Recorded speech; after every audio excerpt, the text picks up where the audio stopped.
ഇന്ന് ബ്രേക്ക്ഫാസ്റ്റിന് മഹാരാഷ്ട്രക്കാരുടെ സ്പെഷ്യലായിട്ടുള്ള പുകയാണ് കേട്ടോ ഉണ്ടാക്കാൻ പോണത്. മഴ ഇങ്ങനെ പെയ്യുമ്പോൾ കറണ്ട് ദേ വന്നു ദാ പോയി എന്ന് പറയണ പോലെയാണ്, വന്നും പോയി കൊണ്ടിരിക്കുകയാണ്. എന്തെങ്കിലും അരയ്ക്കാനോ പൊടിക്കാനോ ഒക്കെ പറ്റണ്ടേ.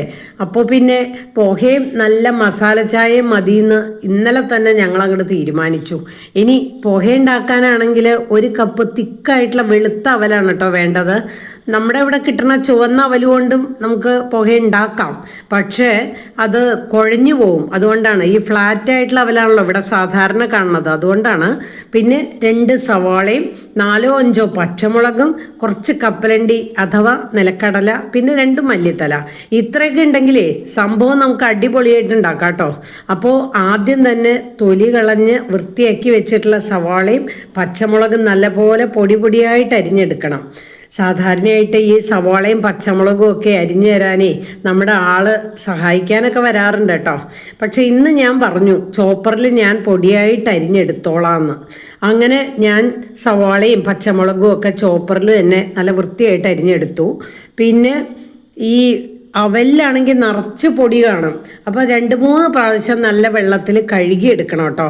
പണ്ടൊക്കെ ഈ പുക എന്ന് പറഞ്ഞാൽ എന്താണെന്നൊന്നും എനിക്കറിയില്ലായിരുന്നു. നമ്മുടെ അവലിനാണ് പുക എന്ന് പറയുന്നത് പിന്നീടാണ് മനസ്സിലായത്. ഈ അവല് കൊണ്ടുള്ള ഉപ്പുമാവൊക്കെ ധാരാളം ഉണ്ടാക്കാറും കഴിച്ചിട്ടും ഒക്കെ ഉണ്ട്. നല്ല ടേസ്റ്റാണ് കേട്ടോ അത്. അതിൻ്റെ പ്രിപ്പറേഷനൊന്ന് വേറെ തന്നെയാണ്. പിന്നെ ഇനി ഈ പുക ഉണ്ടാക്കാനായിട്ട് സൺഫ്ലവർ ഓയിലാണ് കേട്ടോ ഉപയോഗിക്കാറ്. അപ്പോൾ നമുക്ക് അത് ഉണ്ടാക്കാനായിട്ട് പാൻ ചൂടാക്കിയിട്ട് അതിലിത്തിരി സൺഫ്ലവർ ഓയിൽ ഒഴിച്ചിട്ട് 1 സ്പൂൺ ജീരകം പൊട്ടിക്കണം. പിന്നെ സവാളയും പച്ചമുളകും ഒക്കെ ഇട്ട് വഴറ്റുക.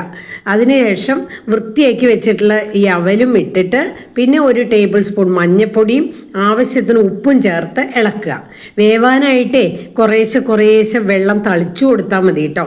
പിന്നെ പകുതി നാരങ്ങ പിഴിഞ്ഞത് ഒഴിക്കാം. പിന്നെ നിലക്കടല വറുത്തതും നമ്മൾ അരിഞ്ഞു വെച്ചിട്ടുള്ള മല്ലിയുടെ ഇലയും ചേർക്കാം. അങ്ങനെ ഈ പുക ഉണ്ടാക്കി കഴിയുമ്പോഴേ ഞാൻ സാധാരണയായിട്ട് ഈ നിലക്കടല അവസാനമാണ് കേട്ടോ ചേർക്കാറ്, വേറെ വറുത്തിട്ട്. കാരണം എന്താണെന്നറിയോ, ഈ നാരങ്ങ നീരൊക്കെ പിഴിഞ്ഞൊഴിക്കുമ്പോഴേ ഈ നിലക്കടലയുടെ ക്രിസ്പിനെസ് പോകും. അങ്ങനെ പോവാണ്ടിരിക്കാനാണ് കേട്ടോ അങ്ങനെ ചെയ്യണത്. അപ്പോൾ കണ്ടില്ലേ, നല്ല മടി വരണ സമയം, എണീക്കാനും വൈകും. കാലത്താണെങ്കിൽ സമയവും കുറവ്. അപ്പോൾ പിന്നെ പെട്ടെന്ന് ഉണ്ടാക്കാൻ പറ്റണ ഈ പുക മാതിരി എന്തെങ്കിലുമൊക്കെ ഉണ്ടാക്കുകയല്ലേ എളുപ്പം.